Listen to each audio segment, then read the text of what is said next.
Wellington Calazans é jornalista e comentador da televisão pública de Angola. A partir de Estocolmo, Suécia, conversa connosco mais uma vez. Wellington, boa noite e bem-vindo à Hora 10, edição da noite.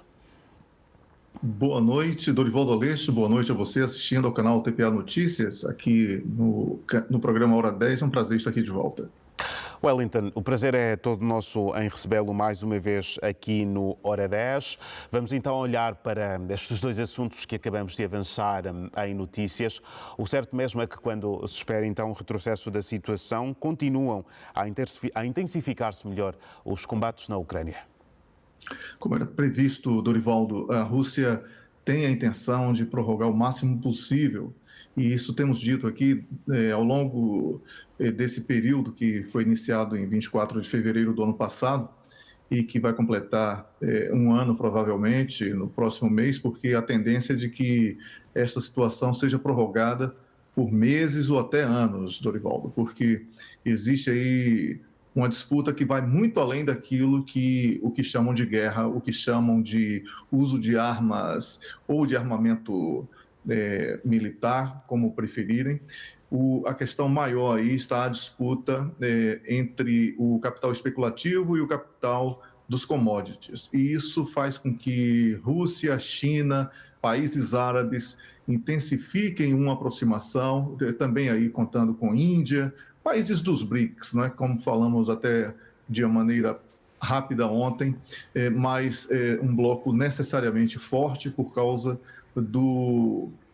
da quantidade de seres humanos, né, vamos chamar assim, que estão incorporados nesse bloco. Mas essa tendência de expansão para outras áreas do planeta, saindo um pouco do Ocidente, ela está cada vez mais evidenciada. E é essa grande guerra que acontece entre NATO versus Rússia em território ucraniano. Com a intensificação, como você colocou muito bem, doação de armas dos Estados Unidos, que são armas de longo alcance, que passam a ser utilizadas de maneira, inclusive, aleatória, atingindo muitas vezes espaços sem nenhuma relevância para a questão bélica da Rússia. A guerra de propaganda continua, porque os russos dizem que perderam 63 homens em um ataque e não havia armamentos, e os ucranianos e a imprensa ocidental tenta fazer disso um grande trunfo, algo relevante para uma conquista militar, e esse cenário que tem sido estendido pela mídia certamente já provocou um nível de desgaste muito grande nas populações dos países envolvidos, e a tendência é de que esse desgaste ele seja ampliado na medida em que mais perdas de vidas venham a ser confirmadas de lado a lado, e com isso todos passem a buscar uma linha de diálogo, o que, na minha opinião, ainda é muito improvável que aconteça. Portanto, Dorivaldo, o que teremos pelo menos no primeiro semestre desse ano, em relação à Rússia, Ucrânia, países da NATO, é mais disputa, mais sanções, mais queda de braço e mais sofrimento, porque com isso todos no planeta estão a sofrer com crise energética, crise alimentar que tem sido pronunciada e já vivenciada, sobretudo em países africanos e alguns países da Ásia, e com isso o cenário a partir desse conflito não pode ser positivo sob hipótese alguma. E podemos dizer que com este desgaste não se prevê também uma reversão? Não, porque existe aí, como eu falei, a guerra de commodities versus capital especulativo, e com isso toda uma carga cultural e também toda uma carga de ambições de lado a lado, não é? E os países milenários como China, Índia e a própria Rússia, que apesar de ser um país novo, mas vem aí da antiga União Soviética e herdou toda aquela história da antiga União Soviética, vem tentando evitar que as políticas impostas como modernas e civilizadas por parte de países ocidentais interfiram nas culturas dos seus respectivos países e também nas suas religiões.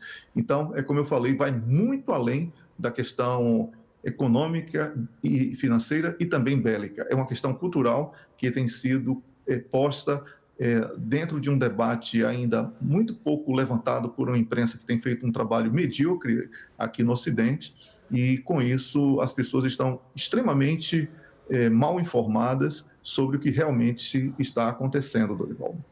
Wellington, o Brexit volta também ao centro das notícias. A última sondagem, o inquérito feito, mostra que 65% dos britânicos querem mesmo uma repetição do referendo de 2016. Essa é uma grande luta entre a sociedade britânica e os seus representantes políticos e as elites, né? Certo. Porque toda essa crise vivida hoje no Reino Unido, ela decorre não apenas do Brexit, mas de uma péssima gestão política, do envolvimento em conflitos distantes e que produzem um custo elevadíssimo do ponto de vista da defesa. O Reino Unido está completamente estagnado em pesquisa científica. Hoje tem uma dependência energética que beira aí os 35% em relação aos combustíveis fósseis, e especialmente a partir da Rússia, e isso foi interrompido em função desse conflito na Ucrânia. As greves sucessivas no Reino Unido também são consequência desse Brexit, porque muitas empresas saíram do Reino Unido por causa da falta de proteção fiscal, incentivo fiscal que elas vinham recebendo, e sem capacidade energética, dificilmente haverá uma retomada econômica para o aumento da produção nacional do Reino Unido, porque os preços elevados, eles tornam os produtos pouco competitivos. Portanto, mesmo que tendo saído da União Europeia, Dorivaldo, o Reino Unido hoje importa muito mais do que exporta. E essa balança comercial, quando fica completamente desequilibrada, como é o caso atual, para além da dívida interna, não é, por causa dos sucessivos, vamos chamar de empréstimos, mas, na verdade, foram ações econômicas que buscavam minimizar impactos da pandemia, impactos da questão energética. Tudo isso tem provocado uma crise política, econômica e agora social no Reino Unido, que para esse ano de 2023 parece que será intensificada.